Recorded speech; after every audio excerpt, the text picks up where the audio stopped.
So as we come together to celebrate the reality of weaving a tapestry of new light into the mainstream of our collective experience, we begin to understand that the main ideal we seek is a more conscious awareness of our connectedness. The great mystics in moments of deepest realization have sensed that there is one life flowing through everything. The cause of separation, angst, lack, limitation is ignorance of this truth. The one life that Dhyani Yawahu, who is the 27th generation of the Eastern Salagi nation and the author of Voices of Our Ancestors, which our inspirational reading came from, says that the main ideal is like a fine white light that is forever falling into everything. And there are many different names for this light. We call it infinite intelligence. We call it the divine spark. We call it love. We call it God. What's important is that we call it. Because when you do, it begins to move through you. And it creates the experience that you desire. As the divine human creators that we are an integral part of this main ideal. And whether we call it consciously or unconsciously, it is going to manifest into some type of demonstration. If it moves consciously, then it's going to originate from within each and every one of us as part of that divine light. What I like to call the land of cause, where we create our experience from a higher awareness of who we really are as spiritual beings. If it enters into our experience unconsciously, then it's going to be subject to race mind, or what I like to call the land of effect.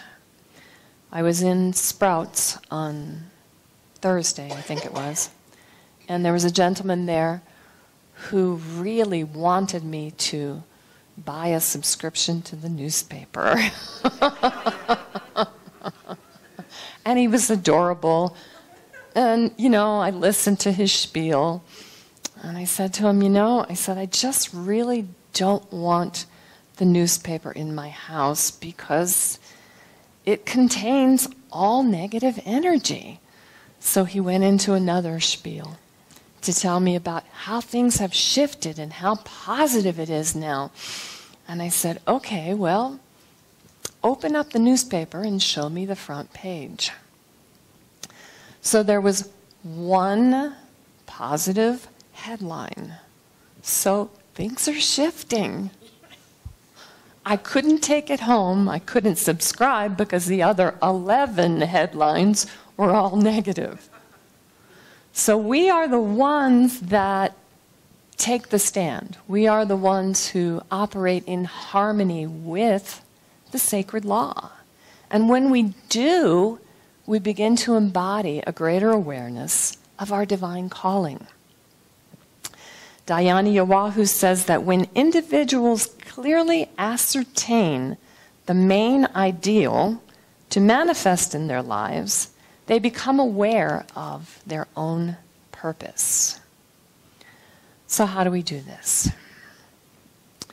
Well, here at the High Desert Center for Spiritual Living, we teach 4 spiritual tools. They are affirmations, prayer, meditation, and visioning or creative visualization. So, shall we start? Let's affirm together. I see the good in everyone and everything. Let's say that whole thing again together. I see the good in everyone and everything. And so I recommend that you get a sticky note and you write that down and you put it on your bathroom mirror or on your forehead. Noni's pointing to her forehead. That works also. Just say, it's important to say it over and over and over again until it becomes a mantra, until it becomes an integral part of your belief system. And then whenever a thought of lack or limitation arises, you can observe your mind before you take any action. Take a deep breath like you would in meditation and release the old patterns of resistance so that you can begin to work towards the unity of the one. Become proactive rather than reactive, and stand in present moment awareness. Weaving a tapestry of new light, which is the title of my talk this morning, is about using these spiritual tools to form threads of likeness. So I'm going to ask you to close your eyes for a moment. We'll practice a little bit of creative visualization. I'd like you to imagine that there is a white light emanating from within the central chamber of your soul. Imagine that white light pulsating, vibrating, and send it in your mind's eye down to the center of Mother Earth, sending her love, grounding. And now in your mind's eye, send that white light all the way up to Father Sun, sending love, feeling the connectedness of the energy of that light. And now bring that light into your heart space and let it continue to reside there. We know that we can call upon that light in any moment of any day by simply turning within to acknowledge that it exists.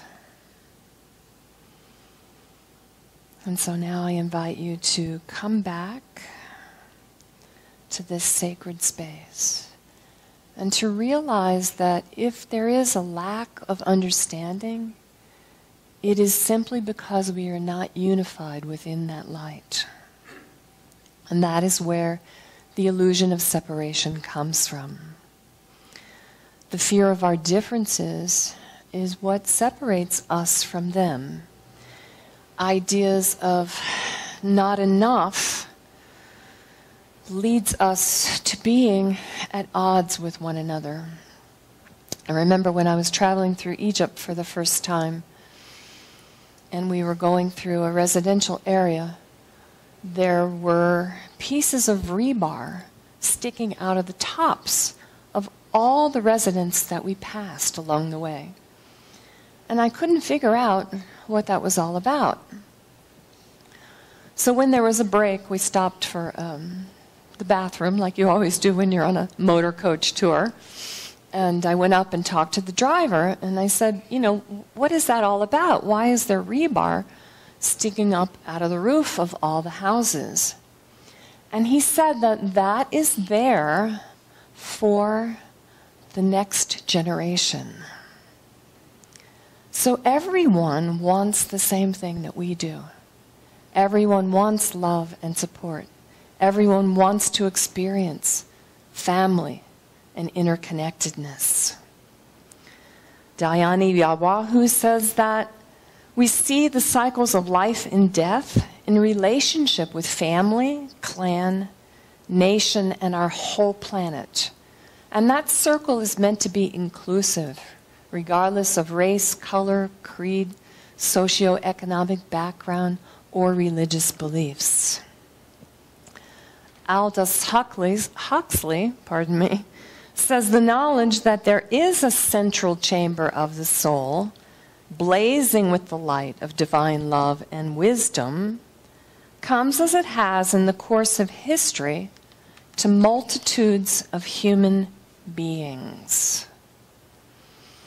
So our children and the children of our perceived enemies are ultimately affected by what we think, what we say, what we do, and the actions that we take. And it is only through spiritual practices like prayer, which is simply thought energy in motion, that we can turn that energy of aggression into one of peace. And so close your eyes again for a moment. I'd like to just recognize right here and right now that the Great Spirit is peace. And that we, as a spiritual family, are part of that peace. And so as we unify with one another in love and light, and we turn within to that central chamber of the soul, I affirm that we become the truth of who we are, that we become the infinite intelligence, that we become the builders of the rainbow bridge to the new earth. And as we do this, transformation happens around us. And so I release these words into the law in this moment, asking you to join me as we say together, and so it is. When the richness of the outer stirs our imagination, a realization of our inner connection to that main ideal expands, and we are able to move into the higher realms of consciousness. And it's easy to do that when you think about Mother Nature.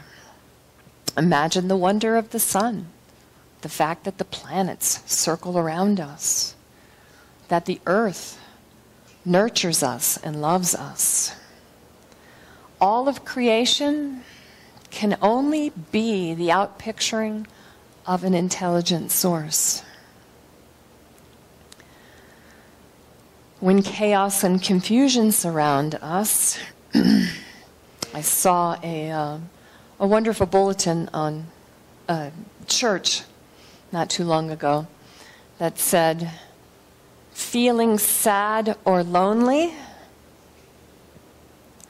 God has an app. You know how we're always looking for that app on the telephone? And that app is knee-mail. Get it? Not email, but knee-mail. It's called prayer.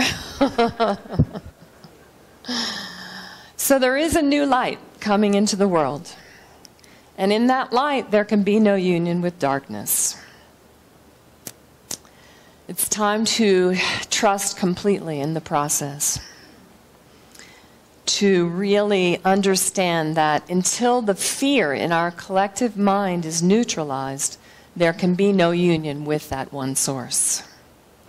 And the manger in the Christmas story symbolizes this humility, where we must find good regardless of appearances. No room at the end represents the commonality in every person's life. We are always at choice. When I left the center last Sunday, I discovered that I had a flat tire.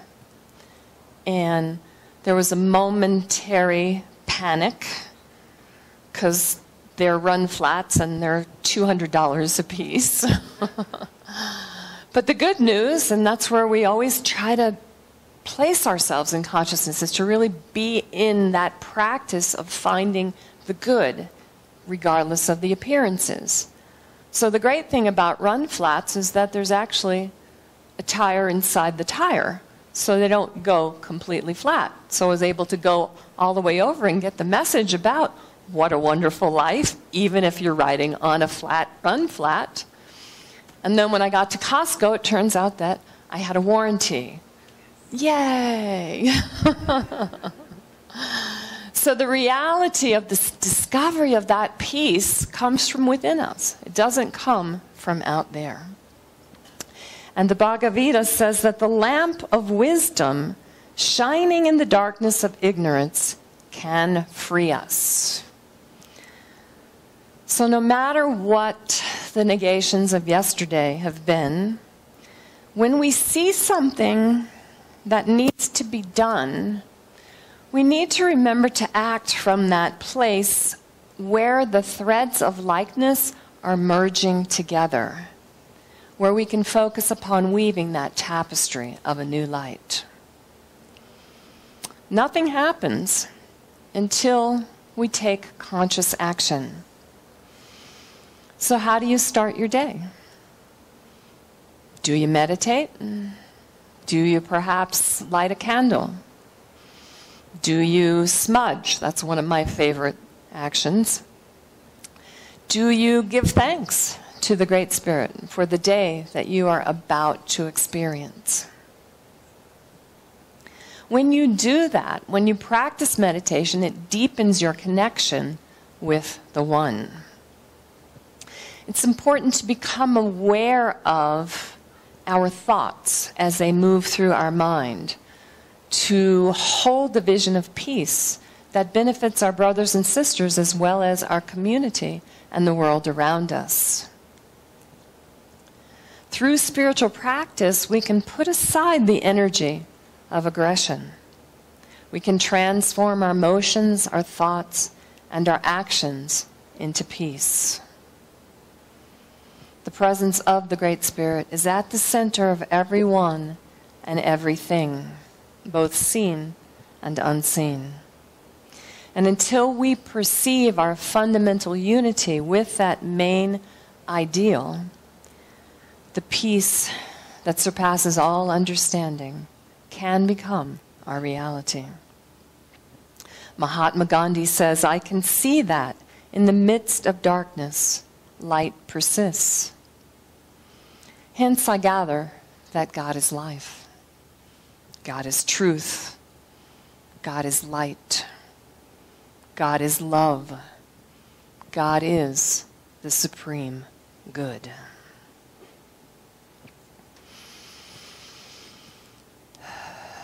Long ago, the Pale One walked upon the land, and he said, "Take care of one another, cause no harm, work together to benefit all." And when we do, like Louis Armstrong sang so beautifully, we see the colors of the rainbow on the faces of our spiritual family. We see the trees of green and the red roses blooming for each of us. We see the bright, blessed day and the dark, sacred night. And then, what a wonderful world. Thank you, and namaste.